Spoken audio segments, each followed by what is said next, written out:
Saudara, debat keempat Pilpres sudah selesai. Beragam komentar pro dan juga kontra bermunculan setelah melihat penampilan tiga cawapres pada Minggu malam. Dari beberapa survei, kesan positif dan negatif ditangkap warga pasca debat cawapres. Gaya Gibran saat debat cawapres Minggu malam sempat membuat riuh arena debat di JCC.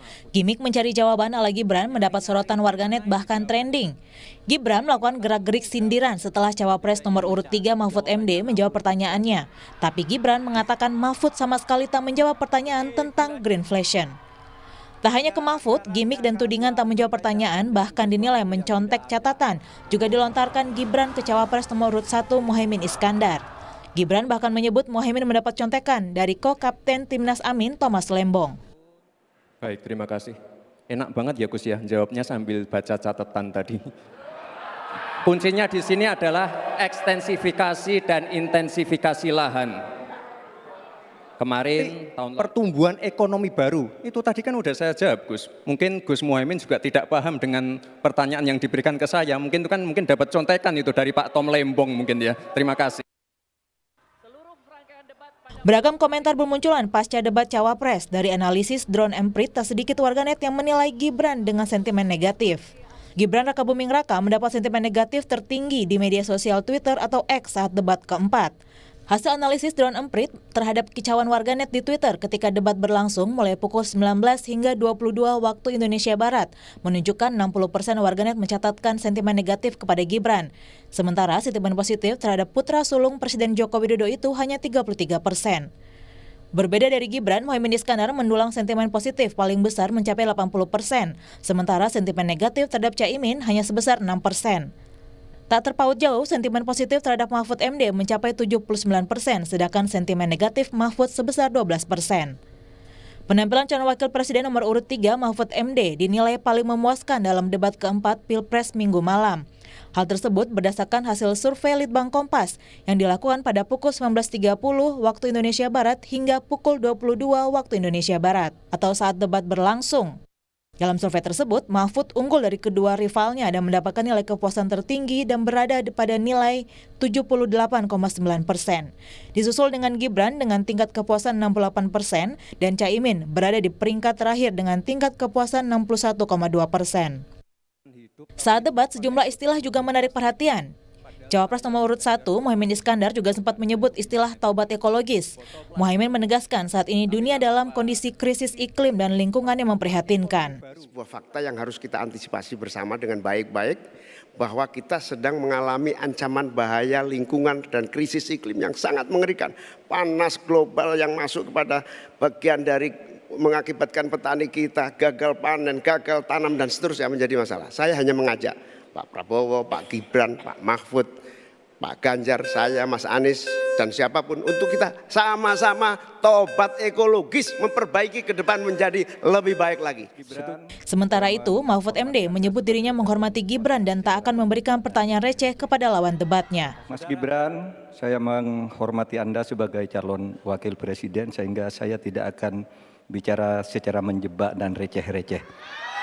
Saudara, pada tanggal 17 Februari 2019 dalam sebuah debat calon presiden itu Pak Prabowo mengatakan bahwa Pak Jokowi itu menyampaikan tidak akan mengimpor komoditas-komoditas pangan jika nanti terpilih presiden. Ternyata kata Pak Prabowo nih, 4 tahun memimpin Pak Jokowi masih mengimpor dan itu merugikan banyak petani. Nanti dicek ya, bahwa itu pertanyaan Pak Prabowo ke Pak Jokowi saat itu. Pak Jokowi bilang tidak akan ngimpor. Tapi sampai sekarang kita masih mengimpor banyak. Masih mengimpor banyak. Malah semakin banyak mafianya impor mengimpor bahan pangan itu. Debat keempat atau debat kedua cawapres dihelat pada 21 Januari di Jakarta Convention Center. Muhaimin Iskandar, Gibran Rakabuming Raka dan Mahfud MD beradu gagasan soal isu pembangunan berkelanjutan dan lingkungan hidup, sumber daya alam dan energi, pangan, agraria, masyarakat adat dan desa. Tim Liputan Kompas TV. Bagaimana respon warganet dan respon setelah menyaksikan debat cawapres semalam? Benarkah ada sentimen negatif terhadap performa Gibran? Kita akan bahas bersama Ismail Fahmi, pendiri Drone Emprit, ada juga Budiawan Sidik Arifianto, Wakil Manajer Penelitian Litbang Kompas. Mas Budi, selamat malam. Bang Fahmi, selamat malam. Selamat malam, Alifi. Mas Budi. Saya ke Bang Fahmi dulu. Bang Fahmi, apa yang ramai di medsos pasca debat semalam? Jadi satu yang paling menonjol itu adalah gimmick ya. Jadi kalau di debat itu kan ada konten, ada esensi, ada tema, topik, kemudian ada gimmick. Dan sebetulnya kalau kita lihat ya perbandingan dengan debat yang awal, Gibran itu bisa tampil bagus, bisa menyampaikan visi yang bagus ya tanpa mencontek dan seperti yang di debat awal gitu kan di luar ekspektasi orang.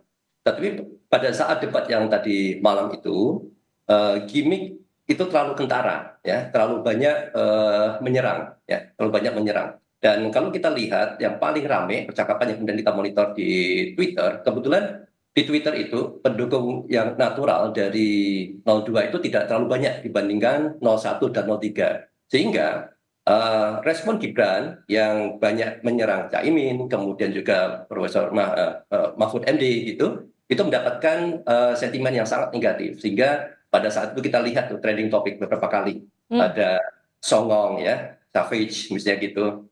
Beberapa respon yang menandakan bagaimana penyampaian ya, pembawaan Gibran atas materi yang dianggap kok kurang sopan. Ya, dianggap seperti ingin menjatuhkan, menjebak, tidak menghormati seperti itu.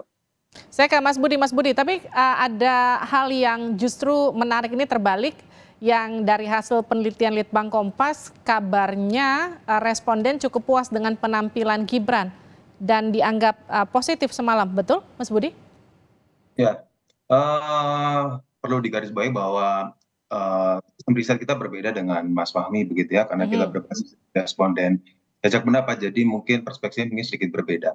Tapi secara umum seperti yang tadi sudah disampaikan di grafis di tampilan tadi, bahwa Gibran itu secara umum menempati kepuasan kedua setelah Mahfud MD dan memang paling buncit didukung oleh Muhaimin Iskandar gitu ya. Dan kalau kita lihat dari penguasaan, karena kita dalam jajak pendapat itu kan kita mengukur dalam 3 hal gitu ya. Oke. Dengan kemampuan dia menjawab pertanyaan dengan lancar dan jelas, lalu terkait dengan penguasaan permasalahan, lalu juga terkait dengan penampilannya. Secara umum Gibran ini dinilai oleh responden kami gitu ya, responden polling jajak pendapat ini secara umum poinnya itu di skor 7. Jadi dia itu bisa dikatakan tingkat kepuasan responden melihat sosok ini begitu. Jadi kita tidak melihat dari sisi positif atau negatifnya, tapi dari sisi gitu. Kalau Bang Fahmi, selain Gibran, tadi bagaimana dengan sentimen di media sosial soal Prof Mahfud juga soal Caimin? Ya. Kedua cawapres yang lain ya, Caimin dan Prof Mahfud itu tampil bagus. Kalau di debat yang pertama mereka terkesan seperti menyepelekan mungkin ya, jadi kurang banyak persiapan.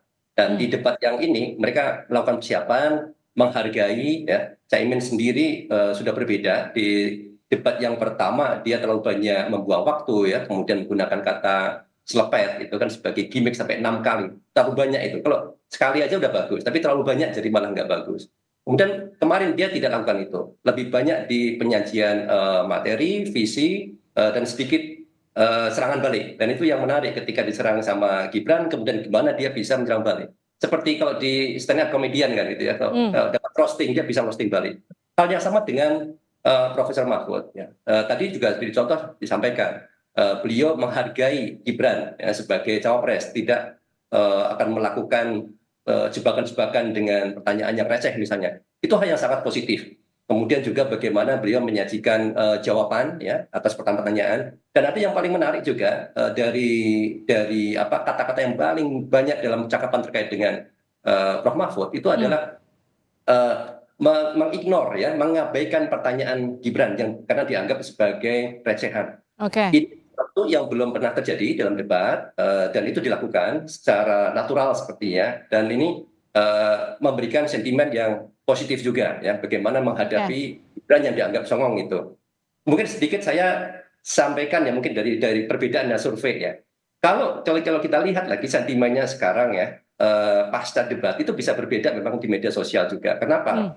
pada saat debat yang diukur sama John Bert, pada saat debat hanya 2 jam itu adalah respon live langsung. Baik. Dan biasanya pas debat itu video dipotong-potong. Dipotong-potong dan sudah ada framing, sudah ada narasi, itu kan dilihat. Banyak orang yang nggak nonton misalnya. Kemudian kalau ditanya, disurvei oleh Kompas misalnya, dia akan melihat ini yang bagus, misalnya gitu. Jadi hal-hal seperti ini juga bisa berpengaruh ya terhadap publik secara umum. Dan kalau saya ada dugaan barangkali apa yang dilakukan Gibran itu disengaja ya untuk keperluan mungkin TikTok sama IG itu. Baik, saya ke Mas Budi lagi. Mas Budi, jadi apakah kemudian debat tadi malam sudah cukup bisa meyakinkan para pemilih bimbang dan mereka yang undecided voters masih belum menentukan pilihan? Ya, kalau dilihat dari jajak pendapat semalam itu memang secara umum itu responden kita itu masih tetap setia dengan pilihannya. Jadi ada sekitar 86 yang tetap setia dengan pilihannya dan yang menyatakan berpindah begitu ya, itu hanya sekitar 7,5%. Artinya memang relatif kecil begitu untuk melihat bahwa hasil debat semalam itu mempengaruhi secara signifikan dalam perubahan suara nanti di pemilu 2024 begitu. Baik, terima kasih sudah bergabung di Sapa Indonesia Malam, Bang Ismail Fahmi, juga Mas Budiawan Sidik. Terima kasih, sehat-sehat selalu.